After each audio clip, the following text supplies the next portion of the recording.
गजाननं भूतगणाधिसेवितं कपितजम्बुफलचारुभक्षणम्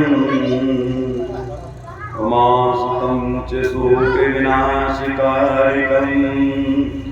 नमामि विघ्नेश्वरपादपङ्कजम्। या देवी सर्वभूतेषु शक्तिरूपेण संस्थिता नमस्तस्यै नमस्तस्यै नमस्तस्यै नमो नमः।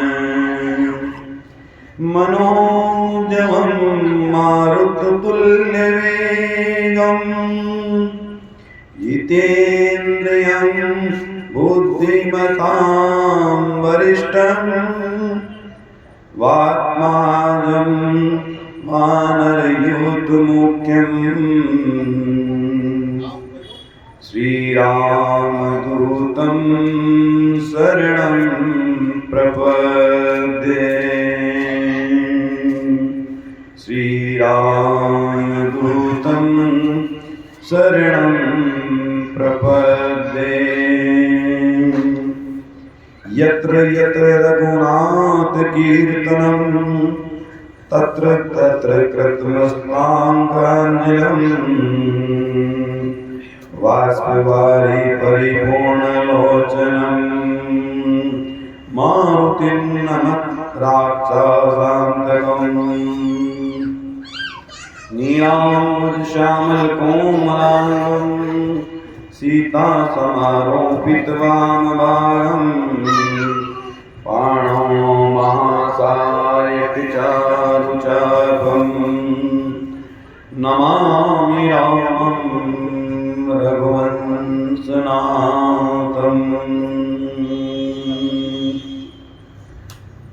भगवान नाम का संकीर्तन के साथ श्री हनुमान चालीसा का पाठ।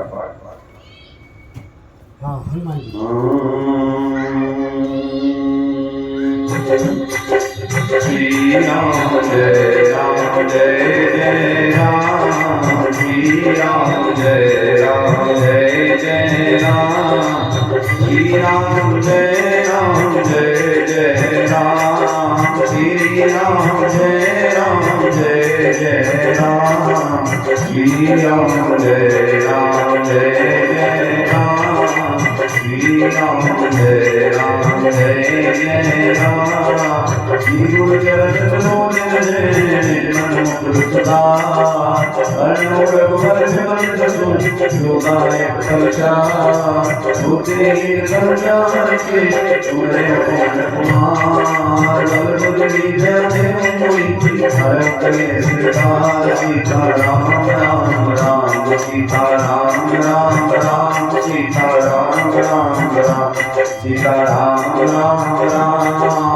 जय हनुमान ज्ञान गुण सागर जय कपीश तिहु लोक उजागर। रामदूत अतुलित बलधामा अंजनी पुत्र पवन सुत नामा।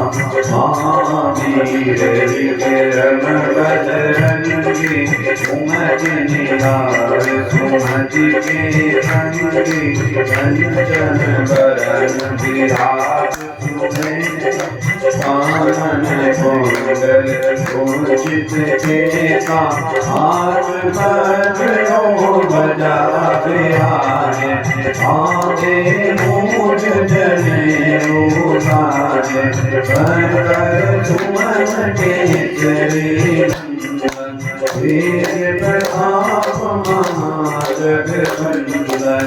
विद्यावान गुणी अति चातुर राम कहत कर देखो मातुर। रघुचरित सुन देखो रसिया राम लखन सीता मन बसिया। सोम रोम धरि सिए दिखावा जितके रोम धरि रंग जनावा। वीर रूप धरि असुर संहारे राम के काज समारे, लाई सजीवन लखन जियारे, वीर रघुवीर हर्षि उर लाए, रघुपति कीन्ही बहुत बड़ाई, तुम मम प्रिय भरतहि सम भाई, सहज बदन तुमरो जस गावें, हस कहि श्रीपति कंठ बढ़ावें, सनकादिक ब्रह्मादि मुनीसा, नारद सारद सहित अहीसा, जम कुबेर दिगपाल कहाते, कवि कोविद कहि सके कहाते, तुम उपकार तुरी नहीं कीना, नाम मिलाए राजपद दीना, तुम्हें अंत मेरी जनमाना, लगे पर गए सब जग जाना, युग सहस्रो जन करवाना, वीर्यो भारी मधुर बल जाना, रघुमोदिका मेल मुख माही, जल दिलांगे अचरज नारी, दुर्गम काज जगत के जेते, सुगम अनुगे तुम्हारे देते, राम द्वारे तुम रखवारे, हो तुम आज्ञा बिनु पैसारे, सब सुख है तुम्हारी करना, तुम रखता को डरना, आपन तेज संभालो आपे, तीनों लोग हांकते कांपे, भूत पिशाच निकट नहीं आवे, महावीर जब नाम सुनावे, नासियों हरे सब प्रिया, जपत निरंतर हनुमत दिया, संकट ते हनुमान छुड़ावे, मन क्रम वचन ज्ञान जो गावे, सब पर राम तपस्वी राजा, इनके काज सकल तुम साजा, और मनोरथ जो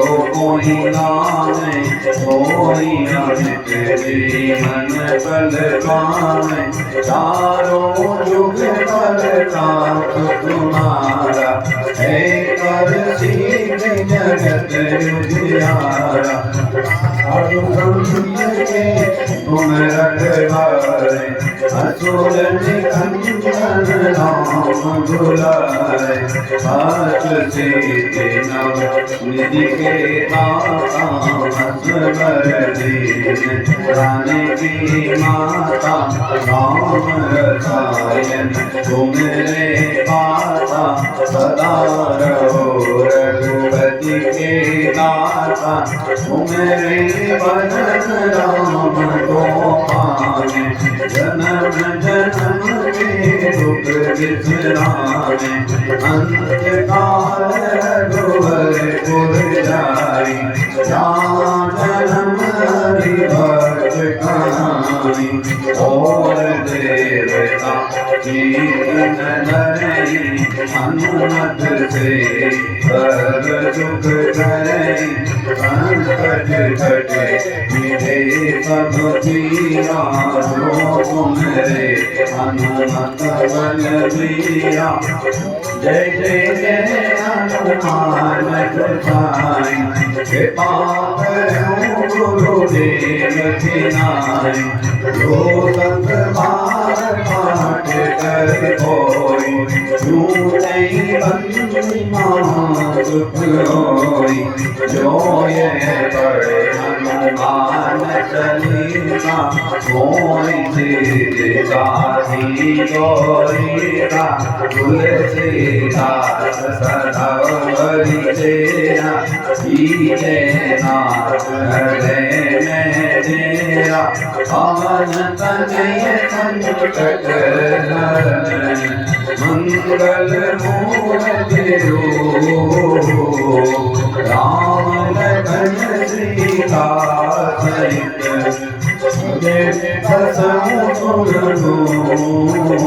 सीता राम राम राम सीता राम राम राम सीता राम राम राम सीता राम राम राम सीता राम राम राम सीता राम राम राम सीता राम राम राम सीता राम राम राम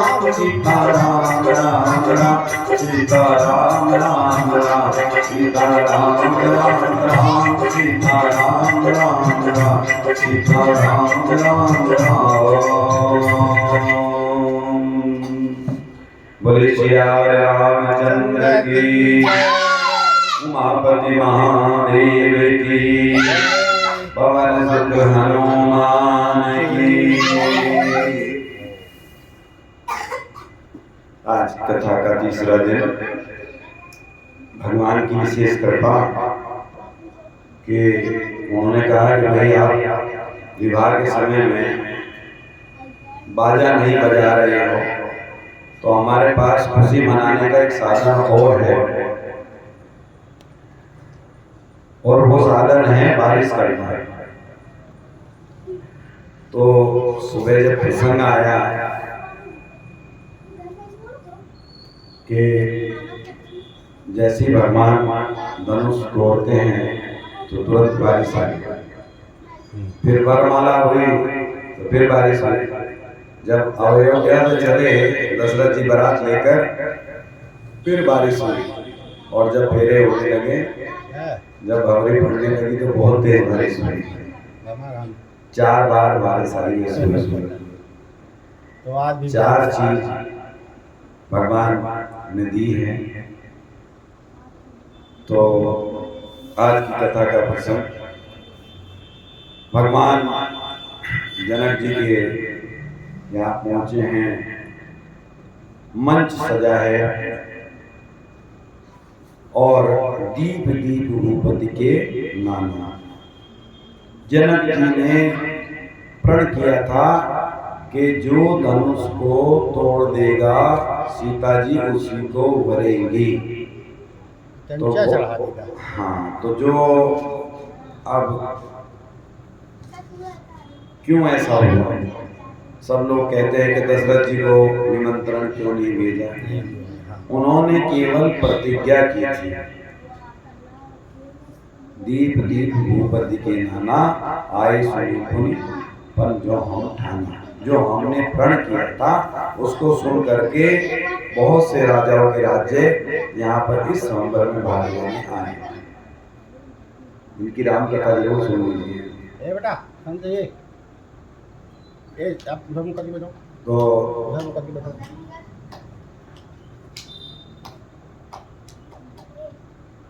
जैसे ही घोषणा होती है, बंदी जन बोलते हैं कि राजा की प्रतिज्ञा है कि जो इस धनुष को तोड़ देगा, प्रत्यंजा भी चढ़ा देगा, तो सीता जी उसी को वर मारेंगी। तो सभी वहां पे व्यक्ति गए, लेकिन रामचरितमानस में आता है कि रावण ने देख लिया कि भगवान शिव का धनुष है, और वहीं पे बाबा लिखते हैं, रावण बाण छुआ नहीं चापा। रावण ने कोशिश भी नहीं की। बहुत से राजा लगे रहे कि हम उठा लेंगे, बार बार जाएं। तो जब सब कुछ हो गया, अब उसके भूप सहस्र 10 एक ही बार, सहस्रों राजा, हजारों राजा उस धनुष को उठाने में लग गए कि सब मिलकर के उठा लेंगे। अब इकट्ठा लग गया। तो उनसे अगर कोई पूछा गया कि भाई अगर आप उठा भी लें इस धनुष को तो सीता जी किसको मरेंगे? कहा पहले धनुष को तोड़ ले, बाद में आपस में लड़ लेंगे, जो जीत जाएगा सीता जी उसी की हो जाएगी। क्योंकि बाबा ने लिखा है तो उसका वर्णन करना जरूरी है कि भूप सहस 10 एक ही 12। तो दस सहस का मतलब हो गया 1000। 1000 लोग राजा जो है उसको धनुष को उठाने में लग गए। तो तिल भरी भूमि ने सकई छड़ाई, तिल भरी भूमि भी वो छुड़ा नहीं सके, एक तिल के बराबर भी धनुष को हिला नहीं सके। तो यहाँ पर एक चीज का उदाहरण मिलता है कि वो सब इकट्ठा हुए और एक हुए। दो चीज का फर्क है। भूप सहस 10 एक ही 12, वो इकट्ठे होकर के वजन उन्होंने लगाया, जोड़ लगाया। हम सब यहाँ इकट्ठे होते, जब यहाँ से भगवान के नाम का सुमिरन करते हुए जाते हैं घरों को, तो सब लोग एक हो जाते हैं। इकट्ठा होना और एक होना दोनों में इतना ही फर्क है कि जब हमारी विचारधारा एक हो जाए तो हम सब एक हैं, और जब हम भीड़ दिखाने के लिए हैं तो वो केवल इकट्ठा होना या एकत्रित होना है। अब देखता है जनक जी ने जब देखा कि ये कुछ नहीं कर पाए, तो जनक जी ने कहा कि जानते तो वो भी थे, इतने बड़े ऋषि मुनि, लोग उनसे शिक्षा लेने जाया करते थे। तो उन्होंने भी कहा कि लक्ष्मण जी की तरफ देख करके कहा कि लगता है सीता जी कुंवारी रह जाएंगी, कोई धनुष को उठाने की बात तो छोड़िए, तिल के बराबर उसको खिसका भी नहीं पाया। यहाँ लगता है कि पृथ्वी वीरों से विहीन हो चुकी है। तो लक्ष्मण जी की तरफ देखेगा, क्योंकि पता था कि लक्ष्मण जी जो हैं वो लाइट वही दिखाएंगे ना, तो उज्जवल जो रंग है वो लक्ष्मण जी का है। राम जी को जो रास्ता दिखाते हैं, बताते हैं, वो लक्ष्मण जी ही। उज्जवल रंग है, भगवान का सांवला रंग है। तो लक्ष्मण जी की तरफ देख करके कहा ये रास्ता निकालें। अब लक्ष्मण जी ने कहा रघुवंशन में जय कहीं हुई, अगर रघुवंश की कोई रघुकुल के कोई भी अगर मान लिया वीर बैठा हुआ है तो जनक जी ने अनुचित वाणी कही है। अरे तुम धनुष की बात क्या करते हो, कहो तो मैं ब्रह्मांड को उठा करके पटक दूं, ब्रह्मांड को उठा के फोड़ दूं, जैसे कि काचे कच जिमी डाले, यानी कि जैसे कच्चे घड़े को फोड़ दे। देखिए बड़ा बड़ा रहस्य है यहाँ पे। कच्चा घड़ा क्यों कहा गया? कच्चा घड़ा इसलिए कहा गया कि कच्चा घड़ा अगर फूट भी जाएगा तो उसको दोबारा से बनाया जा सकता है। जैसे गुरु के पास शिष्य आता है तो वो कच्चा घड़ा होता है, और गुरु उसको फिर अपने शरण में लेकर भगवान के ज्ञान मार्ग बताकर उसको पक्का घड़ा कर देता है। अगर फिर वो भटक गया तो फिर उसमें सुधार नहीं है। आप देखते हैं कि किस तरीके से आजकल चल रहा है। तो काचे गट जिमी डारों फोरी, मैं ब्रह्मांड को उठा करके इसको बना दूंगा। दूसरा अर्थ ये भी है कि अगर मान लिया पक्का घड़ा हो गया तो वो तो नहीं बन पाएगा, लेकिन संसार तो बसाना पड़ेगा। अब बहुत सारे राजा थे कह रहे हमने तो जब भी कह रहे थे, जनक जी ने कहा कि करने के उठी उठी सब अपने रह जाओ, लिखाने भी दिव्य देवी भाव। भगवान ने सीता जी का विवाह ही लिखा है, आप अपने घर जाइए। तो वो कहने लगे देखिए अब लक्ष्मण जी उठाएंगे और ब्रह्मांड को जो है क्या नाम तोड़ देंगे। तो हम तो पहले ही कह रहे थे घर चले जाओ। दूसरे कहने लगे भाई तुम्हारा घर भी तो ब्रह्मांड के अंदर ही होगा। तो ये जो हमारी जो भावना होती हैं विचार करने वाली, जिसमें हम ऐसी बातें सोच लेते हैं कि जो कि तर्क संगत नहीं होती, उस प्रकार की बातें सोचकर अब जब लक्ष्मण जी को क्रोध आया और उन्होंने कहा बिना ये पुराना धनुष इसे मैं कहूँ तो दौड़ा करके भगा दूँ, ये कर दूँ, तोड़ने की बात नहीं है। अब उसके बाद जो है फिर विश्वामित्र जी ने कहा उठो राम बन जाओ भव। फिर हाँ आप उठो और इस धनुष को तोड़ दो। अब जब धनुष तोड़ने के लिए गुरु जी के आदेश हो गया तो गणेश जी की वंदना करती हैं माता गणपति ऐसा है, हे गणेश जी आप इस धनुष का वजन कम कर दो, हल्के हो जाओ। हाँ। तो गणेश जी ने कहा कहना मुझ में कौन सा वजन कम है जो मैं इसका वजन कम कर दूंगा। तो माता सीता ने वहां जवाब, बड़ा सुंदर जवाब दिया, कहा कि आपकी जो सवारी है वो चूहा है,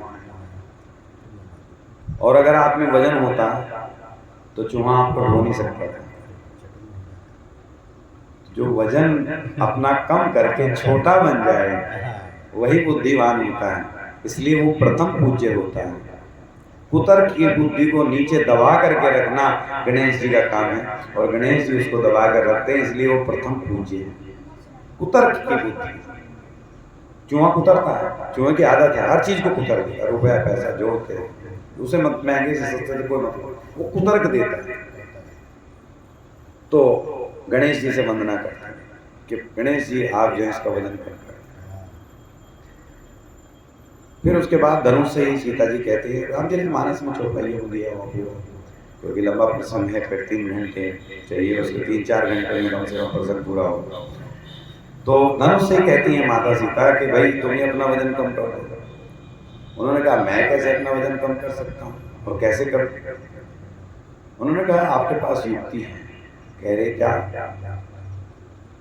कि आप जो है इसको अपने वजन को कम करके जो राजा हैं इनके ऊपर डाल दो, ये सब हल्के हैं और इसीलिए धनुष को नहीं उठा पाए।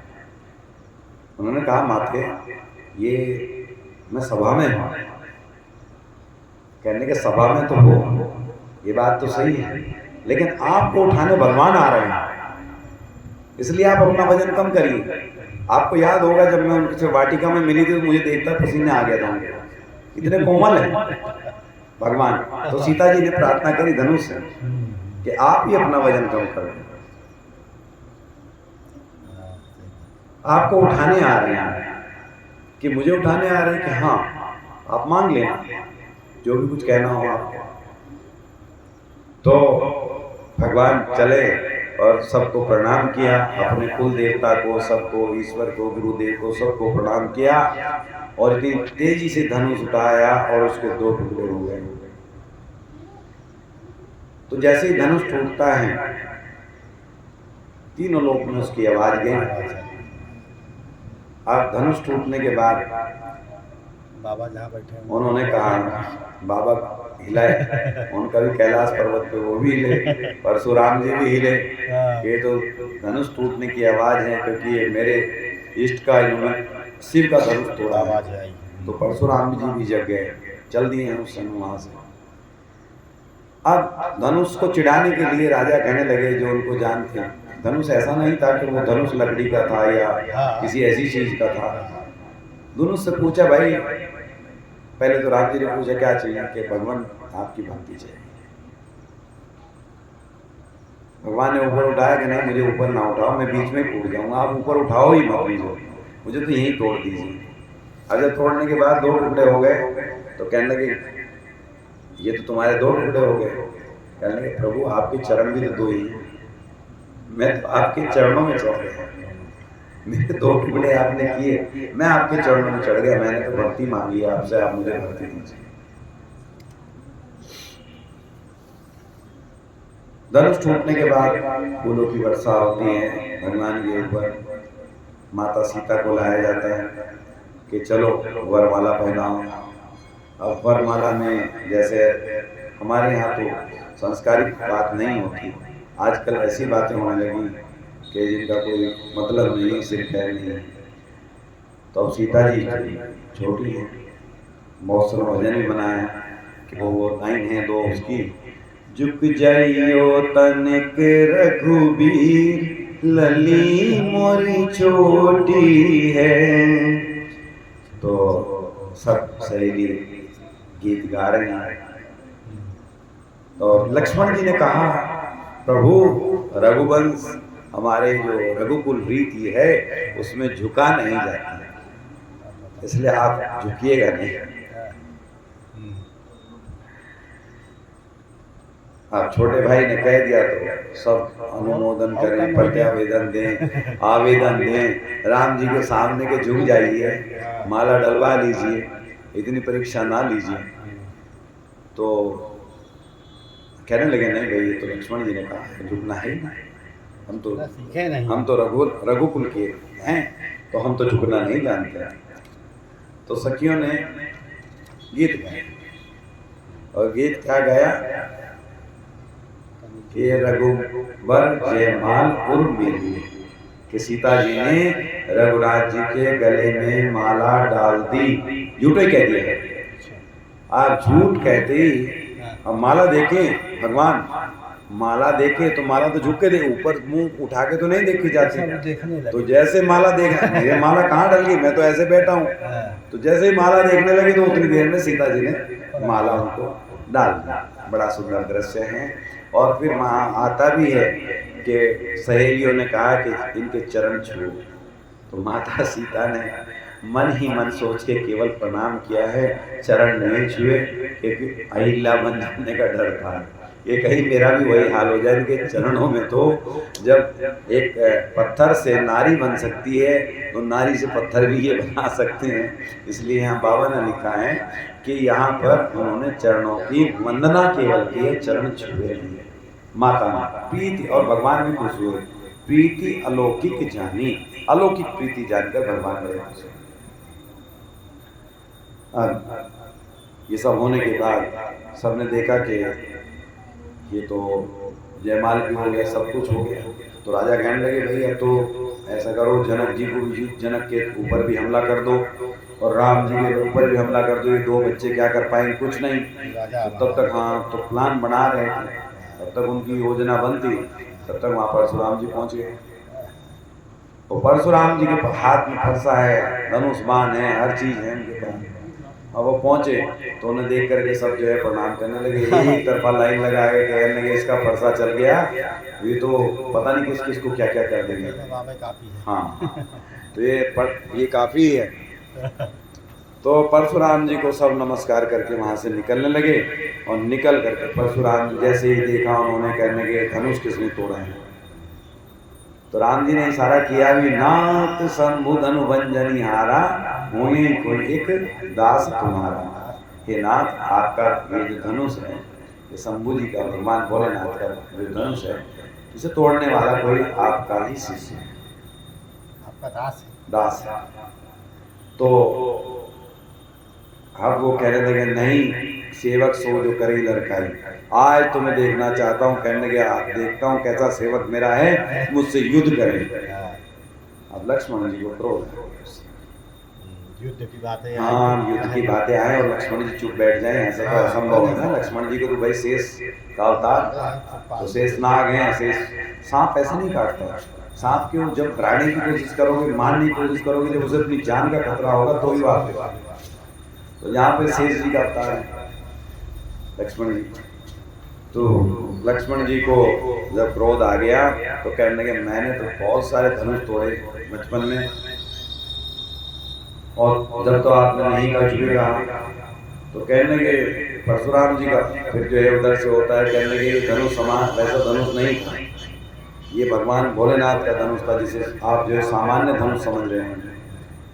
तो लक्ष्मण जी ने कहा ठीक है, कोई बड़ा कारीगर बुलवा लेते हैं जो इसे ठीक कर दे ला कर। और उनका क्रोध बढ़ता जा रहा है, बढ़ता जा रहा है, बढ़ता जा रहा है। तो भगवान ने धीरे से, जैसे बड़ा भाई छोटे भाई को नयन आंखों से इशारा करता है कि लक्ष्मण आप बैठ जाओ। तो लक्ष्मण जी बैठते हैं, बैठने के बाद में फिर राम जी सामने उनके हैं ही, तो लक्ष्मण जी जाके पीछे बैठ गए। तो लक्ष्मण उसके बाद में कि प्रभु इतना कष्ट, इतना क्रोध ना करें। कहने लगे आपने क्रोध मेरा कहाँ देखा है। तो राम जी ने कहा कि हम ब्राह्मणों का सम्मान करते हैं और इसलिए आपकी इतनी देर से बर्दाश्त कर रहे हैं, बहुत हो चुका है। तो परशुराम जी कहते हैं कि आप तुम मुझे केवल विप्र मानते हो, पूजा पाठ वाला ब्राह्मण मानते हो, मैंने 21 बार शक्तियों से पृथ्वी को खाली किया है। तो उन्होंने कहा कि महाराज आपने 21 बार क्षत्रियों से खाली किया है, लेकिन हम लोगों का, हम भी एक क्षत्रिय हैं और हमारा केवल स्वभाव यह है कि हम ब्राह्मणों की पूजा करते हैं, अन्यथा ब्रह्मांड में कोई ऐसा व्यक्ति नहीं जिससे हम डर सकें। हम रघुकुल के वंशज हैं। राम जी को लगा कि आदमी वो तो चैलेंज कर ही रहा था, लेकिन ये तो बड़ा गंभीर आदमी है। तो उन्होंने कहा अच्छा तुम्हें बहुत बड़ा अभिमान है? कि नहीं मुझे कोई अभिमान नहीं धनुष तोड़ने का। नहीं तुम्हें बहुत अभिमान हो गया है ना कि धनुष आपने तोड़ दिया, तो इसलिए ये मेरा धनुष है, इसकी प्रत्यंचा चढ़ा के दिखाए। अब जैसे ही परशुराम जी धनुष राम जी के हाथ में दे गए तो अपने आप प्रत्यंचा चढ़ गई। बाबा यहाँ लगते हैं, आप वही चली गई, अपने आप से चढ़ गई, प्रत्यंचा खुद से चढ़ गई। अब परशुराम जी ने देखा कि ये भी भगवान शिव का धनुष है मेरे पास भी, और उन्हीं का दिया हुआ है, और इसकी प्रत्यंचा खुद ही चढ़ गई। इसका मतलब मेरा उत्तराधिकारी यहाँ आ चुका है।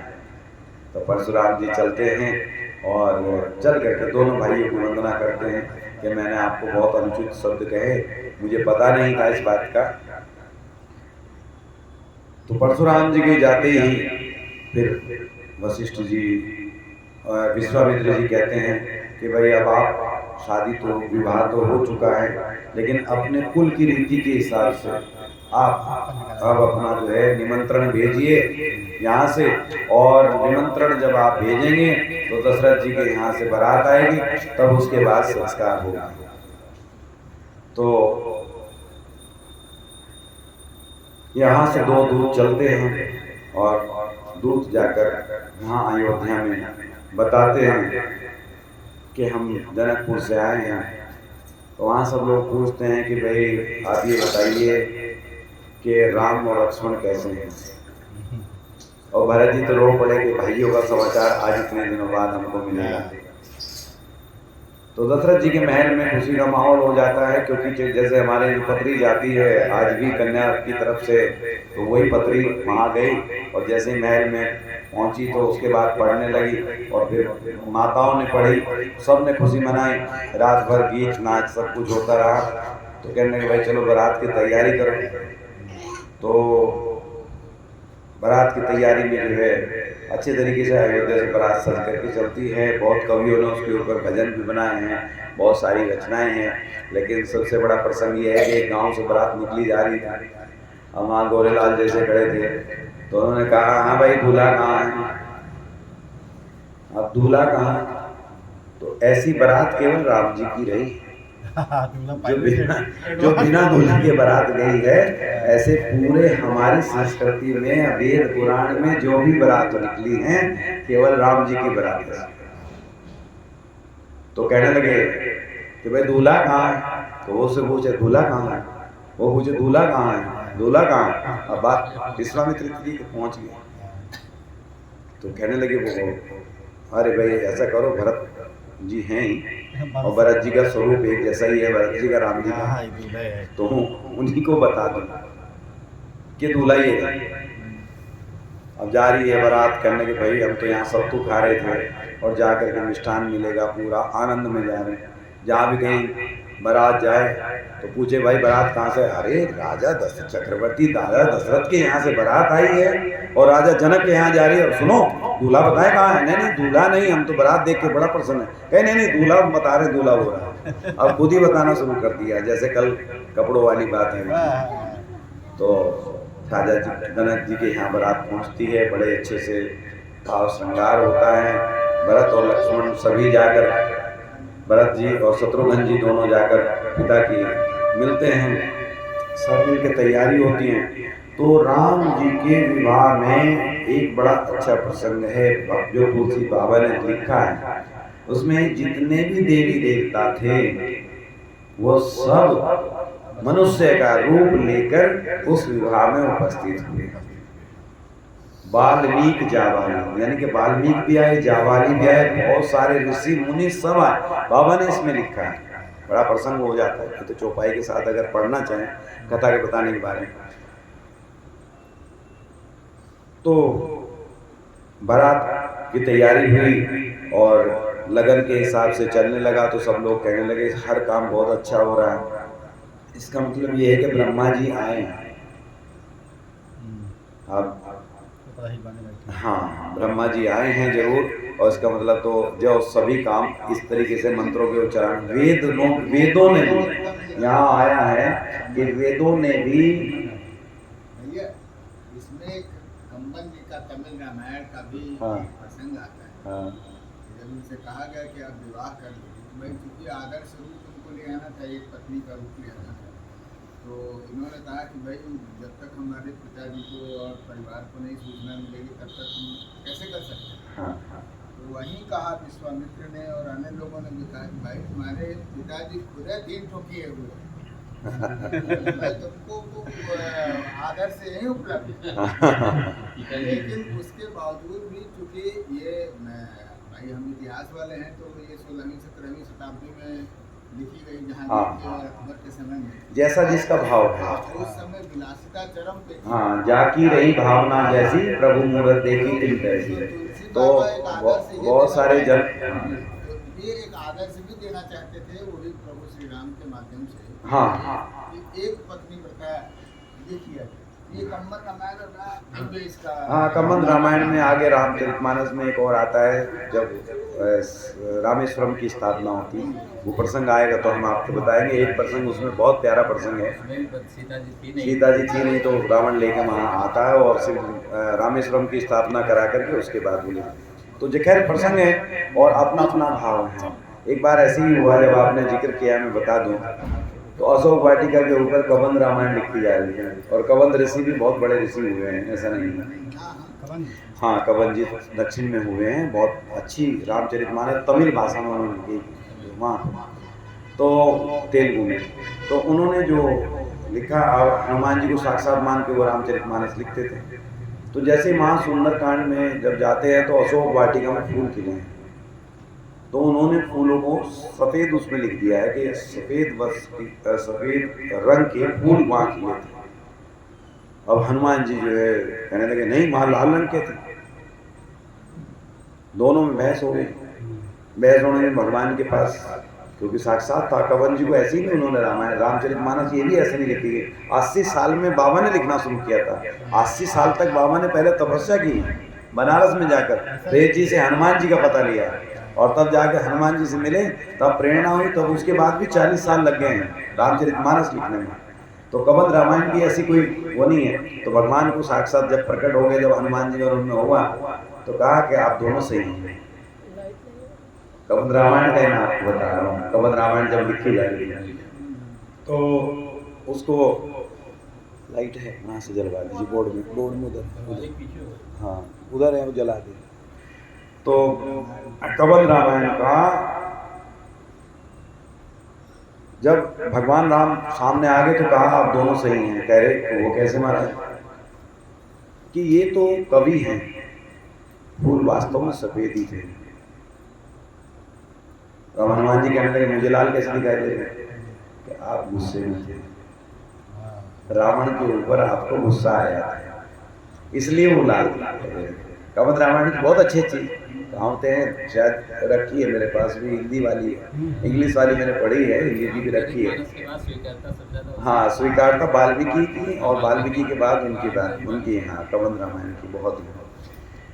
तो खैर वहाँ से जैसी बारात पहुँचती है, अब बारात पहुँचने के बाद स्वागत सत्कार सब कुछ होता है, तो सभी वेद जो है मनुष्य का शरीर रख करके उन्होंने वेदों का मंत्र का उच्चारण किया। अग्नि देवता खुद आहुति ले रहे हैं। तो जो आपने अभी बात कही है कि एक शादी की 4, अब मैं बताऊंगा उसके बारे में। उसके बारे में यहाँ ये भी आता है कि सबने मजाक लिया कि देखो राम जी तो एक ही ऊपर ही जो है एक ही विवाह करनी है और उसी में प्रसन्न है, और इनके पिताजी ने तो 3 शादी की हैं, 3 विवाह किए हैं। अब वो लग गई बात, तो उन्होंने कहा भाई बच्चों की देखिए एक ही शादी कर रहे हैं और अपने 3 किए हैं। तो गांव में तो स्त्रियां जैसे होती हैं तो वो तो आनंद लेती हैं, गीतों के माध्यम से लेती हैं। और दशरथ जी की और जनक जी दोनों हंस रहे हैं और हंसने के बाद दो विद्वान लोग बैठे हैं, तो उन्होंने कहा भाई ऐसा करो, मेरे 3 विवाह हुए हैं। कहा मेरे 3 पुत्र हो रहे हैं, इन तीनों का भी विवाह यही कर दीजिए, इसी मंडप में बैठाइए और इसी मंडप में इनका विवाह कर दीजिए जो आपने। तो कहने लगे मेरा 3 विवाह हुए थे, लेकिन आगे बच्चों के 4 हो गए और एक ही मंडप में हो गए। ये भी रिकॉर्ड अपने आप में नहीं है। तो विवाह होता है, फिर अच्छे से खातिरदारी होती है, सब कुछ होता है।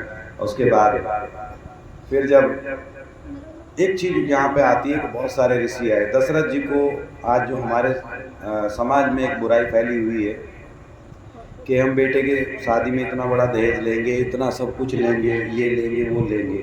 मैं आपसे एक वर्णन करना चाहूँगा यहाँ पे, और वो रामचरितमानस में भी आया है कि जनक जी ने 9 बार दहेज दिया और दशरथ जी बाहर निकलते थे और जाकर के जितने भी मांगने वाले थे सबको दे दिया करते थे। तो जब 9 बार दे चुके और दशरथ जनक जी को पता चला, तो उन्होंने कहा कि अच्छा अब मुझे बेटियों को सामान तो भेजना ही है कुछ ना कुछ। तो उन्होंने क्या किया कि विदाई से पहले ही गुपचुप तरीके से गाड़ियाँ लदवा करके और अयोध्या की तरफ रवाना कर दिया। हाँ आऊँगा, अभी पहुँचते हैं वहीं। तो जब वो अयोध्या में गाड़ी पहुंची, क्या कहे ये तो दहेज का सामान है कि नहीं महाराज, जब तक महाराज दशरथ नहीं आते तब तक आप यहीं रुके रहिए। तो वो सामान आकर के आज आप जाएंगे अयोध्या जी में, तो एक पर्वत है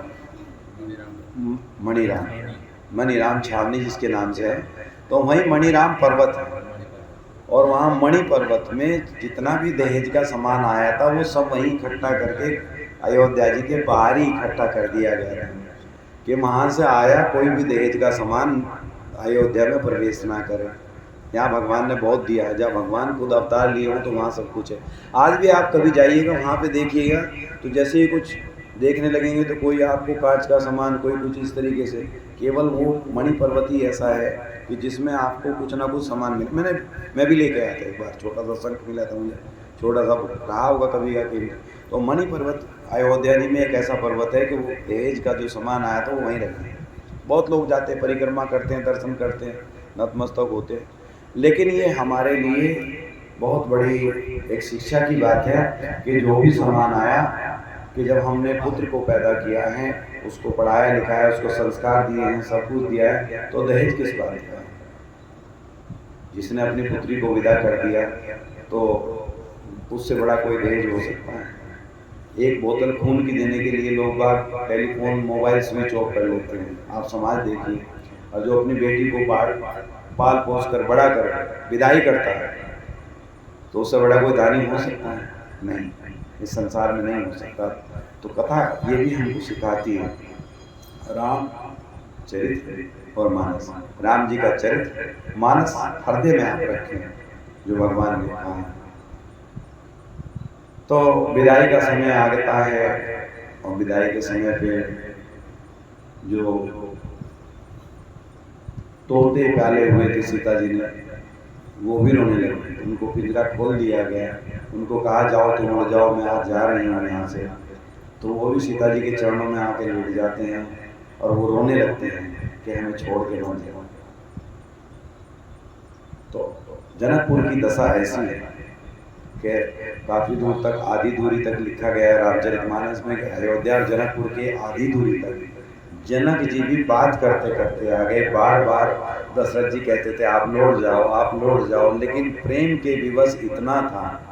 और ये जोड़ी दूल्हा दुल्हन की तो बनी है, लेकिन रामचरितमानस में लिखा है सम समधि देखे हम आजू। समधि जो समान हो, समधि का मतलब है जो समान। और अगर आपने दहेज मांग लिया तो आप समान कहाँ रहे? आपने दहेज ले भी लिया तो समान नहीं रहे। तो समधि देखे हैं वहाँ भी। तो जनक जी वापिस हो जाते हैं, और वापिस होने के बाद फिर अयोध्या में जब बारात लौट करके आती है तो सबका सादर सत्कार सब कुछ होता है। सत्कार होने के बाद जब दशरथ जी का एक नियम उन्होंने बताया जो हमारे काम बहुत बड़ा था, तो रानियों से कहा राखूं पलक नयन की नहीं। ये जो दुल्हन आई हैं इनको ऐसे रखना जैसे पलकों के बीच आंखों को छिपाकर रखा जाता है। बाहर से आदेश पारित हुआ दशरथ जी का।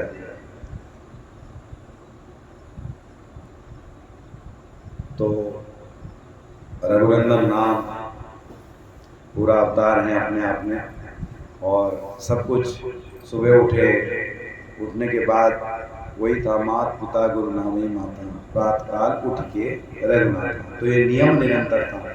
बच्चे भी हमारे हैं, कल भी हमने बताया था कि कथा के माध्यम से कि हम लोग जो कहते हैं ना कि करने जाकर अरे यार मोबाइल में मैसेज भेज दें, ये कर दें वो कर दें, सबसे पहला है कि उठ करके अपने भगवान को, गणेश जी को, लक्ष्मी जी को, हमारे पास में बहुत सारे मंत्र हैं जिनसे आप सुबह सुबह उठ करके पूजा कर सकते हैं।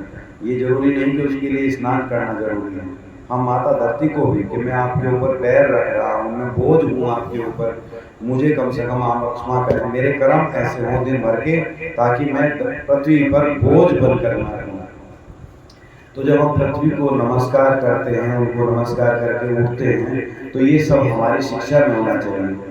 माता पिता, तो माता पिता या गुरु का शरीर अगर मान लिया पूरा हो गया है तो उनको आप उनका वंदन वैसे भी हाथ जोड़ कर कर सकते हैं, हृदय में स्थान रखकर कर सकते हैं। ये प्रभु मैं आज उठ रहा हूँ तो आज आप जो हैं अपनी कृपा मुझ पर बरसाए रखें। एक सुबह और आपने दी है जागने के बाद, नहीं तो हो सकता था रात रात में मेरा प्रस्थान हो जाता। भगवान को आप धन्यवाद करिए। रामचरितमानस ऐसा ही नहीं कि वैसे ही लिख दिया है किसी ने, बहुत सारी किताबें लिखी गई, बहुत सोच समझ करके किसी की प्रेरणा हुई तब। तो खैर अयोध्या में आते हैं, और अयोध्या में आते हैं सीता, राम, लक्ष्मण। तो एक कथा यहाँ छोटी सी कहूँगा कि हम सबका सरल होना बहुत जरूरी है। हम कठिन होते हैं, सरल होना बहुत जरूरी है। सह से सीता, रह से राम और लय से लक्ष्मण। सरल है। हम कहते हैं कि हम ये काम कर देंगे, हम ये काम कर देंगे, नहीं, बहुत आपको सरल होना पड़ेगा। कैसे? एक गांव में एक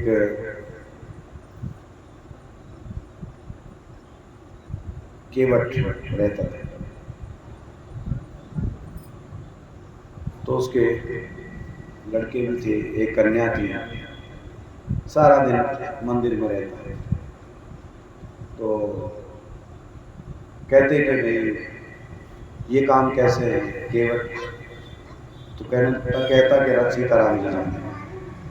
हर बात में उसका यही था, सीताराम जी जाने। अच्छा ये बताओ कल बारिश होगी क्या? कह रहे सीताराम जी जाने। अच्छा इसमें गेहूं का खेत है, इसमें पैदावार कितनी होगी? तो कहता था सीताराम जी जाने, मुझे नहीं, वही है। तो बेटी विवाह के लायक हुई, मंदिर में उनके रहते ही थे।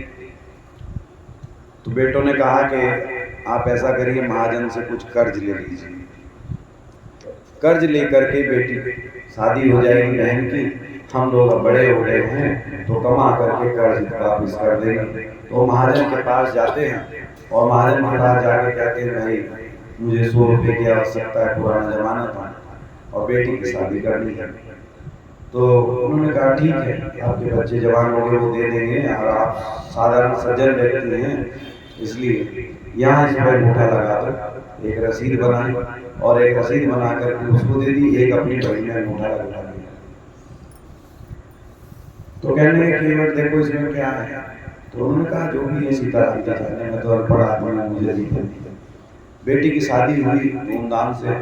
शादी होने के बाद बच्चों ने पैसा कमा करके दिया। 1 साल के बाद वो पैसा लेकर के गया और महाजन के पास कहने लगा प्रभु ये आपका जो ब्याज के साथ में है ये पैसा है, इसको ले लीजिए और ये रसीद है, मुझे लिख कर दे दीजिए कि मैंने आपका पैसा दे दिया। तो उसने एक रसीद बनाई, पैसा ले लिया, रसीद बनाई कि आज तक का ब्याज और सब मूल सब कुछ इन्होंने चुकता कर दिया। तो उसके मन में बेईमाना आ गया। कहने लगे देखो इसमें क्या लिखा है? किसी मैं तो अनपढ़ आदमी हूं, मुझे नहीं पता, सीताराम जी जाने क्या लिखा है इसमें। तो कहने लगे अच्छा जाओ एक अंदर से गिलास पानी का लेके आइए। तो तब तक जो है उसने वो रसीद वहीं बही में रख दी और एक ऐसे ही बना करके दे दिया, उसमें कुछ नहीं लिखा, ऐसे ही पेन घुमा करके दे दिया कि देख लिया कहाँ कि क्या लिखा है, सीताराम जी जाने मुझे नहीं। गया जाकर के मंदिर में रहने लगा।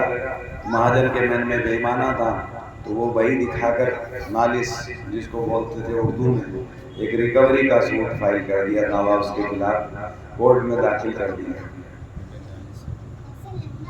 तो कोर्ट से समन आया। समन आने के बाद केवट वहाँ कोर्ट में जाता है और कोर्ट में केवट जाकर जज साहब उससे पूछते हैं कि केवट तुमने पैसा लिया था? कि हाँ लिया था। और तो दिया क्यों नहीं? कि नहीं महाराज दिया था और देने के बाद ये रसीद दी थी इसने मुझे लिखकर। कह रही इस रसीद देखी तो रसीद में तो कुछ लिखा हुआ नहीं था। तो कह रोने लगा, मैंने इसका पैसा दे दिया था। अच्छा ये बताओ, रो मत, तुम ये बताओ तुम्हारे अलावा वहां कौन था? कि सीताराम जी थे। सीताराम जी थे, अच्छा ठीक। तो चपरासी को बुलाया कि मेरे खर्चे से इसका एक समन बना के भेज दो सीताराम के नाम से उसी गांव का। अब चपरासी समन लेकर के आता है और पूरे गांव में घूमता है, सीताराम कौन है कौन नहीं, वहां तो कोई। अब बाद में पता चला कि वही सीताराम जी का मंदिर है, तो वही बताओ। चपरासी को सुबह से शाम होगी ढूंढते ढूंढते नहीं ढूंढ पाया। तो गया पुजारी जी के पास, कह लगे सीताराम का नाम का समन है तो आप लेंगे? कि हाँ बिल्कुल। जब आई गया तो लेने में क्या हुआ? अब पुजारी जी भाव विभल हो जाते हैं कि प्रभु आपके लिए कोई वस्त्र लाता है, कोई वस्त्र भेजता है, कोई मिठाई भेजता है, कोई फल भेजता है, भांति भांति के उपहार भेजते हैं, लेकिन आज पहली बार समन आता है और उस केवट का कोई नहीं। मैंने जो भी आपकी सेवा करी हो उसकी सहायता आप जरूर कुछ ना कुछ करें। अब पुजारी जी ने केवट से कहा कि तुम एक दिन पहले ही निकल जाओ, कहीं देर ना हो जाए और जाओ जैसे भी हो। तो कोर्ट में वो न्यायालय में पहुंच जाता है और पुजारी जी इधर कहते हैं राम जी को अच्छे अच्छे वस्त्र पहना कर और सब कुछ कहने लगे मिठाई उठाई ले जाइए, भूख लगी। लेकिन आज देखिए उसके अलावा आपके अलावा उसका कोई है नहीं। तो वहां पे जाके कहा, गवाह के लिए आवाज लगी करने के, तुम्हारे गवाह कहाँ हैं? कह रहे साहब यही कहीं होंगे। यही कहीं होंगे, बताओ कहाँ हैं? तो कहने को तो साहब सब जगह रहते हैं। तो सीताराम सब जगह रहते हैं, आप जज साहब समझ नहीं पाए कि क्या है। तो उन्होंने चपरासी से कहा, कहने लगे आवाज लगाओ। तो आवाज लगाई, सीताराम हाजिर हो, सीताराम हाजिर हो, सीताराम हाजिर हो। 3 बार जैसे ही आवाज लगाई तो एक देखा, एक बूढ़ा व्यक्ति जिसके सिर पे पगड़ी बंधी हुई है, पुराने से कपड़े पहने हुए हैं और वो जो है लाठी हाथ में लेकर के आ रहा है। कह रहे सीताराम आप ही हैं? कि हाँ मैं ही हूं। अब जज साहब ने सोचा कि चलो गवाह आ गया, गवाही ले ली जाए। तो उन्होंने पूछा इसको जानते हो? कि हाँ जानता हूँ। इसने कर्ज लिया था? कि हाँ लिया था। वापसी दिया था? कि हाँ वापसी भी दिया था। और वापसी देने के बाद उस वही में वही नंबर 7 अलमारी में रखी है सामने, आज भी खाना नंबर 5 में। वहां से वो वही मंगवा ली जाए, मैं भी तब तक यही हूँ, सब यहीं रहेंगे, आप पुलिस को भेजिए और वो वही वहां से निकलवाइए। उसमें आज भी वो रसीद लिखी हुई है कि इन्होंने 100 रुपए का ब्याज दे करके आज भी मुक्ति पा ली। तो पुलिस भेजी गई, वो वही आ गई, वही में से वहीं से उसी जगह। भगवान अंतर्यामी है, उनसे कोई चीज छिपी थोड़ा ही है। तो जैसे ही वो वही मिलती है और उसके बाद वो देखा हिसाब, तो जज साहब ने उसको महाजन को दंड दिया कि तुमने एक सीधे आदमी पर ऐसे लगाया है, लांछन लगाया है। अब जज साहब जो है निर्णय देने के बाद उठ गए और सीताराम जी तो वहां से गए। इतना काम हो ही गया था, रसीद मिल गई, तो सीताराम जी वहां से गए। तो उससे पूछा, अरे केवट ये बताओ ये सीताराम जी रहते कहाँ? कह रहे साहब सब जगह रहते हैं। ये कहाँ से आए थे? तो जोड़ा से को बुलाया कि कहने लगे नहीं साहब वो तो पुजारी जी ने लिया था, ये तो नहीं थे जो गवाही देने आए हैं यहाँ पे। जैसा आपका माता ठमका तो गाँव केवट के गांव पहुंच गया और मंदिर में सामने देखा भगवान को रोने लग गया। आए बंगले पर, बंगले पर आकर के इस्तीफा दिया और इस्तीफा दे करके कहने लगा अब मैं सन्यास के लिए जा रहा हूँ। तो कहने लगे भाई सन्यास के लिए क्यों जा रहे, भगवान ने आपको दर्शन दिया है। तो उन्होंने कहा कि मुझे उस बात का दुख नहीं कि वो आए उन्होंने गवाही दी। कुर्सी पे बना जज बैठा रहा, रघुवीर गवाही देते रहे। कुर्सी पे बना जज बैठा रहा, रघुवीर गवाही देते रहे। तो वहां से दक्षिण में रहने वाले थे, कर्नाटक साइड से, और आए भगवान की नगरी में आ गए। और अभी थोड़े दिन 50 साल ज़्यादा वो वृंदावन में रहते थे। कभी भगवान के दर्शन करने अंदर नहीं जाते थे, चौखट पे से ही खड़े होकर रोते रहते थे। तो कई महात्माओं ने उनसे पूछा तो कहने लगे क्या बात है आप अंदर क्यों नहीं जाते दर्शन के लिए? कह रहे मुझसे गलती हुई। वो खड़े होकर गवाही दे रहे थे और कुर्सी पे बैठ करके जज बनकर बैठा रहा। पूरी जिंदगी उन्होंने भगवान के दरवाजे पर ही अपना जीवन व्यतीत किया। उनका नाम था, वहीं बोलते थे जब भी वो कहीं जाते थे कि जज साहब आगे, जज साहब आगे। महात्मा का स्वरूप था लेकिन उनको सब जज। तो कहने का अर्थ ये है कि हम भगवान को किसी भी रूप में मानते हैं, कैसे भी अपना मानते हैं, अगर हमारे पास सरलता है, हम सरल हैं जिंदगी में, तो ऐसी बात नहीं कि भगवान के दर्शन ना हो। कथा करने की हमारी कहाँ परिकल्पना। हम लोगों को तो आईपीसी में कितने सेक्शन है, किसका क्या है, सीआरपीसी में कितने कौन सी धारा में बहस करनी है, सब मुकदमे करने हैं। ये उनकी जब तक कृपा नहीं होती ना तब तक नहीं। आपका विश्वास है, आप रेलवे स्टेशन से आपको कोई सवारी नहीं मिली, जंगल में पहुंच गए, इधर यहाँ आने के लिए कुत्ता भी नहीं भौंक रहा है, तो आप श्री हनुमान चालीसा का पाठ करने लगेंगे। ये आपका विश्वास, ये आपकी भक्ति है। और आपने देखा भी होगा कि जब आप हनुमान चालीसा का पाठ करते हुए आ जाते हैं, चाहे भूतों का जंगल हो, चाहे जिसका भी हो, जिस भी तरीके से हो, तो वो सब जो है वो आपका पार हो जाती है। तो ये आपका विश्वास है, ये श्रद्धा है, ये रखनी चाहिए हमें नहीं।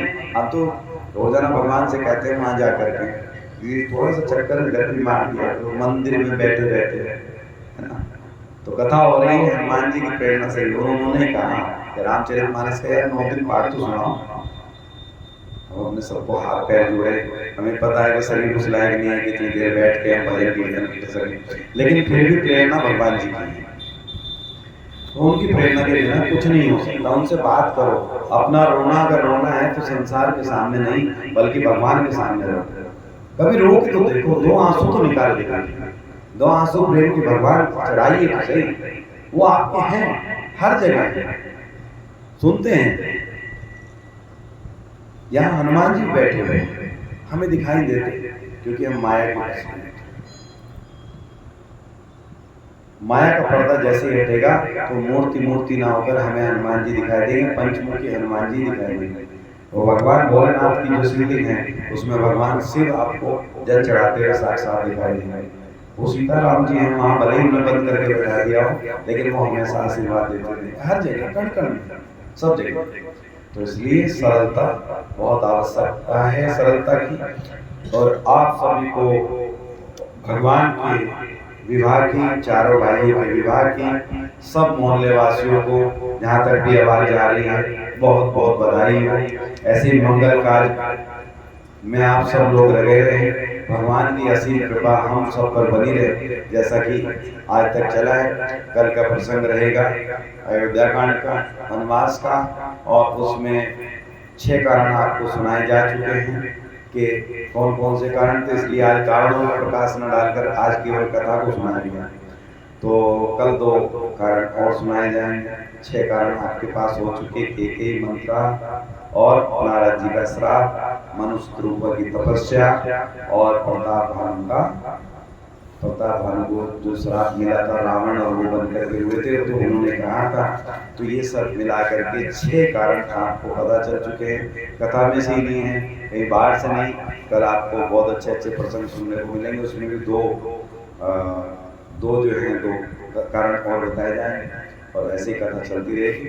आज का ये भी है कि शायद कुछ लोगों को निमंत्रण दिया गया है, तो वो जल्दी से आप लोगों के बीच में हो और इस देवघाट का, न्यायग्राम का, अटल नगर का, इसका विकास हो। हम सब लोग इसी के लिए लगे हुए हैं। भगवान से यही प्रार्थना करते हैं कि वो हमेशा हमें इन्हीं कामों में लगाए रखें। एक भजन और उसके बाद फिर आगे।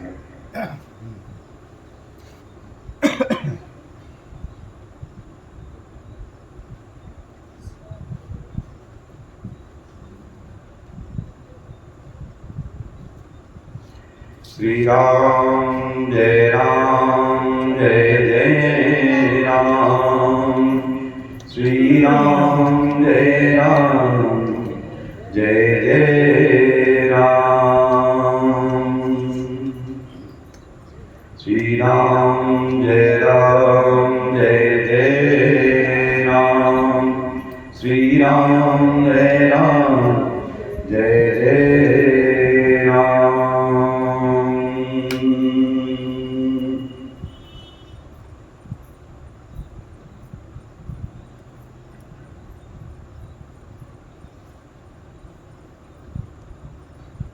जय जय सीताराम।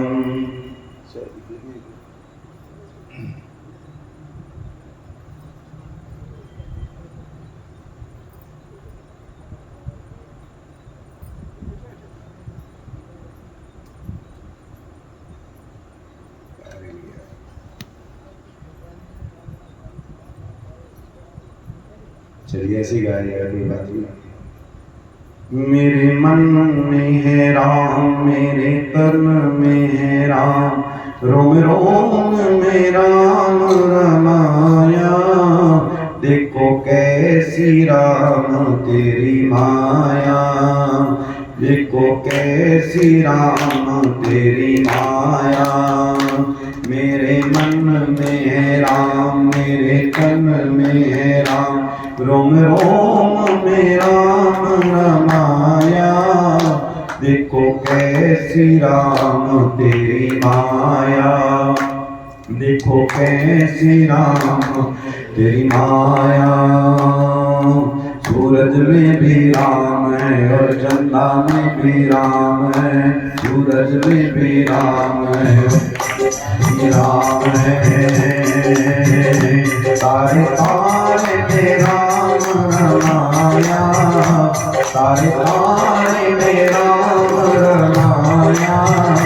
देखो कैसी राम तेरी माया, देखो कैसी राम तेरी माया। मेरे मन में राम, मेरे तन में राम, रोम रोम में राम रमाया। देखो कैसी राम तेरी माया, देखो कैसी राम तेरी माया। सूरज में भी राम है और चंदा में भी राम है, सूरज में भी राम है और चंदा में भी राम है। तारे तारे में राम रमाया, तारे तारे में राम रमाया। देखो कैसी राम तेरी माया, देखो कैसी राम तेरी माया।